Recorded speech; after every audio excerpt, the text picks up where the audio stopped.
Hello everyone, welcome to my mini blog. मी आज घेतलेली सीताफळाची बासुंदी करायला। तर एक सीताफळ घेतलेला, ड्रायफ्रुट्स घेतलेले आणि 1 लिटर दूध घेतलं आणि वेलची पूड। तर पहिला आपण 1 लिटर दूध कढईत आटण्यासाठी ठेवूया। असं पूर्ण एकजीव करत एक 10-15 मिनिटं लागतात त्याला।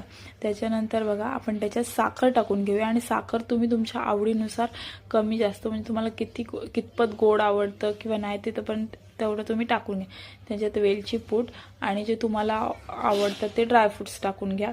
आणि त्याच्यानंतर आपण त्याच्यात केसर टाकून घेऊया। केसर एकदम ऑप्शनल आहे, तुम्हाला टाकायचं असेल टाका, नसेल टाकायचं तर नका टाकू, काहीच नाही। आणि झालेलं आहे। आणि त्याच्यानंतर आपण गॅस मंद करून रूम टेम्परेचरवर आणायची आपली बासुंदी आणि ती नंतर एका बाउलमध्ये काढून घ्यायची।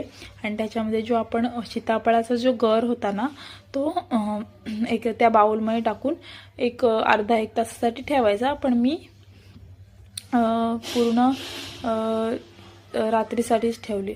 आणि त्याच्यानंतर मग सकाळी उठून म्हटलं खाऊया। सकाळी उठलो आणि पहिले घेतली आप्यांची डाळ भिजवण्यासाठी, आप्पे करायचे होते उद्या म्हणून।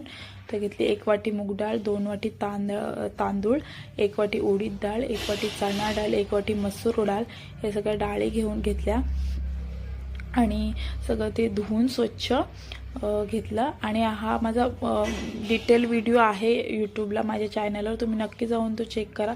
त्यात पूर्ण डिटेल सांगितलं आहे किती प्रमाण आहे काय कसं। तर ते झालं आणि त्यानंतर पूर्ण एक 4-5 तासासाठी मी भिजवून घेतली ती डाळ। आणि मग ती आपले मिक्सरमधून वाटून घ्यायची आणि एकदम शिरावाळ वाटून घ्यायची। पाण्याची जर तुम्हाला आवश्यकता वाटली तरच टाका, नाही तर पाणी बिलकुल नाही, तशीच मिक्सरमध्ये फिरून द्या। थोडंसं मीठ टाकायचं, 1/2 टेबलस्पून, आणि मग पेटून ओव्हरनाईटसाठी ठेवून द्यायचं। 8 तास तरी तो पीठ आंबला पाहिजे। आणि त्यानंतर रात्री घेतली मी बासुंदी खायला। आणि बासुंदी फर्स्ट ट्राय होता, मी फर्स्ट ट्राय करते पण खरंच खूप छान झालेली। नाही तर सानिकाच्याने माझी मस्ती झाली होती।